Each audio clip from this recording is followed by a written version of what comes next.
The plot thickens with Tyler Robinson's trans partner. As it says here in the New York Post, that Tyler Robinson's trans partner flees couple's Utah townhouse after Charlie Kirk assassination. And the article goes on to say the transgender live-in boyfriend of Charlie Kirk's alleged assassin appears to have fled their cozy Utah townhouse, leaving mail piling up outside as he faces mounting criticism for not turning the accused killer in after he confessed to the hateful slaying in a string of text messages.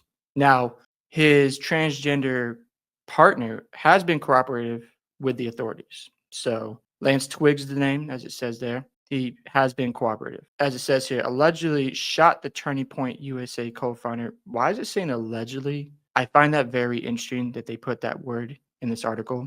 But it goes on to say, has disappeared. Neighbors in St. George, Utah told the Post Tuesday. Mail was spotted powering up outside the $1,800 per month townhouse the couple shared as backlash from the public jeopardized his safety. And cops are still a presence in the quaint community even 2 weeks after Robinson was handcuffed. What I think what's going on here is that Lance is just trying to protect himself. I don't think he's running away from the authorities because it says here the cops are still in the neighborhood watching him. And I just think he's going somewhere else to protect himself with all the backlash and scrutiny. And I understand because, like I've said in the past, I've said this to my friends as well.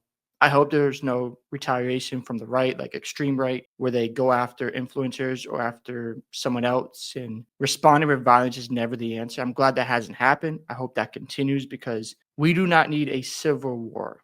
That's not going to get anything done. Do I agree with what the left have done, like the far left? No, I do not. But how they respond is critical. And I think conservatives have done a very good job of conducting themselves, where they're not out here threatening Democrats or, going out to kill them or attempted to kill them. I know we know about the Minnesota threats from the Democrats. I know someone tried to kill them on the right, but I don't know all the details about that story. But with this situation, I'm glad there hasn't been that type of response because it would just stir things up even more. He's left the scene, Lance Twiggs, and we'll see how this all plays out. Jesse Riley, who lives just a few houses down from the couple, said he hasn't seen any recent signs of life in the apartment. It definitely is a shock. It happened here. It's a quiet neighborhood. You know your neighbor on your left or your right, but people are pretty isolated. I haven't seen anyone come out. There are still all these notes on the door, so it looks like nobody has been in there. And then the sheriff, Nate Brooksby, previously said that Twiggs was in a safe place very far away from St. George and needed to lay low for a long time. So the sheriff of Washington County is saying that he's just trying to lay low. He's not trying to mess around and be exposed to the public. Just let everything calm down. And that makes sense to me. I totally get it.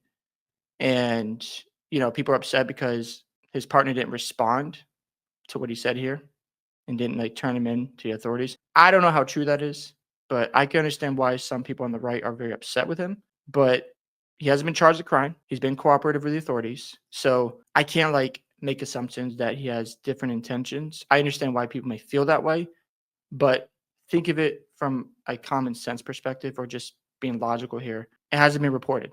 There's no ties to him being involved. It's just a situation where it looks like he's trying to protect himself. Now, you can make the argument that Democrats don't want to hold themselves accountable.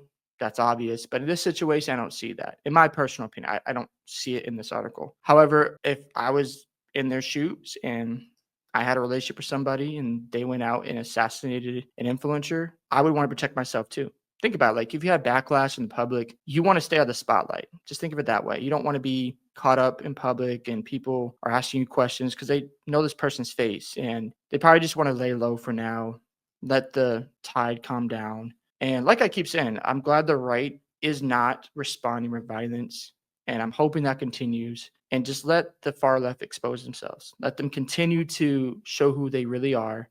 Because there's definitely a shift going on in our country. I really believe that. And if the Democrats don't get control of this, I really believe they're going to lose a lot more elections. Because after Trump, what do they have left? They want to go after J.D. Vance and use the same rhetoric of you're a Nazi, you're racist. If you use that same rhetoric, do you think it's going to work? Because it didn't work in the last election. So my thing is let them expose themselves, be cooperative, be somebody who loves America, and just let this all play out. Because right now, when it comes to the far left, they're just making themselves known as evil, very nasty stuff they've posted about Charlie Kirk and celebrating his death. Let that all just expose itself some more. And I guarantee, when you go to the vote for the next president, or your primaries, people are going to remember this event. They really will, because they're going to look at it and go, so if I don't agree with you, I'm now being a target.